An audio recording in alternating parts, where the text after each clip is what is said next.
சிவகங்கை மாவட்டம் திருப்புவனம் காவல் நிலையத்தில் போலீசார் தாக்கியதில் மரணமடைந்த அஜித்குமார் வீட்டிற்கு தமிழக வெற்றிக் கழகத்தின் தலைவர் விஜய் சென்று அவருடைய குடும்பத்திற்கு ஆறுதல் கூறி ரூபாய் 2 லட்சம் நிதி உதவி வழங்கினார்.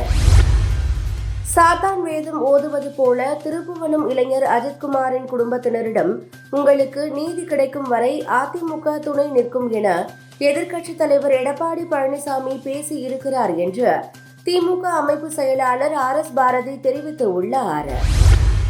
டெல்லியில் 10 ஆண்டுகள் பழமையான டீசல் வாகனங்களுக்கும் 15 ஆண்டுகள் பழமையான பெட்ரோல் வாகனங்களுக்கும் எரிபொருள் விற்பனை செய்ய முதல்வர் ரேகா குப்தா தலைமையிலான மாநில அரசு தடை விதித்து உள்ளது.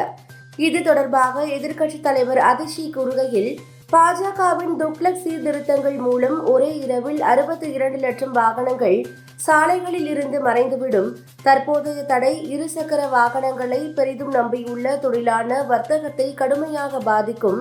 இந்த 40 லட்சம் பேர் எப்படி வேலைக்கு செல்வார்கள்? அவர்களின் அன்றாட வாழ்க்கை எப்படி இருக்கும் என்று வினவியுள்ளார். மகாராஷ்டிராவில் இந்த ஆண்டு ஜனவரி முதல் மார்ச் வரை 767 விவசாயிகள் தற்கொலை செய்து கொண்டதாக தகவல் வெளியாகியுள்ளது. பெரும்பாலான விவசாயிகள் தற்கொலைகள் மகாராஷ்டிராவின் விதர்பாவில் நடந்து உள்ளன. விதர்பாவை தவிர யவத்மால், அமராவதி, அகோலா, புல்டானா மற்றும் வாஷிம் ஆகிய இடங்களில் அதிக எண்ணிக்கையிலான விவசாயிகள் தற்கொலைகள் பதிவாகியுள்ளன. எல்லை தாண்டி மீன் பிடித்ததாக கூறி படகுகளுடன் தமிழக மீனவர்களை இலங்கை கடற்படையினர் கைது செய்யும் சம்பவம் தொடர்ந்து நடைபெற்று வருகிறது. இந்த சம்பவம் தொடர்பாக இலங்கை மீன்வளத்துறை அமைச்சர் ராமலிங்கம் சந்திரசேகர் கூறுகையில், இந்திய மீனவர்கள் தடை செய்யப்பட்ட மீன்பிடிக்கும் முறைகளை பின்பற்றுகின்றனர். இதனால் கடல் வளம் பெரிதும் பாதிக்கப்படுவதோடு இலங்கையின் வடக்கு பகுதியில் வாழும் மீனவர்களின் வாழ்வாதாரம் கேள்விக்குறியாக உள்ளது. எல்லை தாண்டி மீன் பிடித்தால் கைது மற்றும் படகு பறிமுதல் நடவடிக்கை தொடரும் என்று அவர் தெரிவித்துள்ளார்.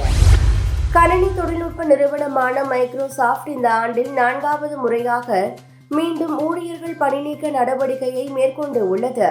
நேற்று ஏராளமானவர்களுக்கு பணி நீக்க நோட்டீஸ்களை அனுப்ப தொடங்கியது.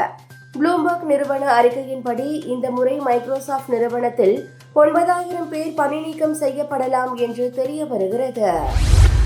TNPL தொடரின் எலிமினேட்டர் போட்டியில் திண்டுக்கல் டிராகன்ஸ், திருச்சி கிராண்ட் சோழாஸ் அணிகள் மோதின. இப்போட்டியில் முதலில் பேட்டிங் செய்த திருச்சி அணி 140 ரன்கள் அடித்தது.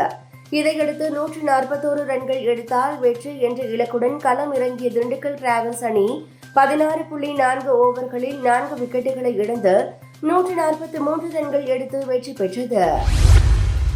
இங்கிலாந்து இந்தியா அணிகளுக்கு இடையேயான 2வது டெஸ்ட் போட்டி நேற்று தொடங்கியது.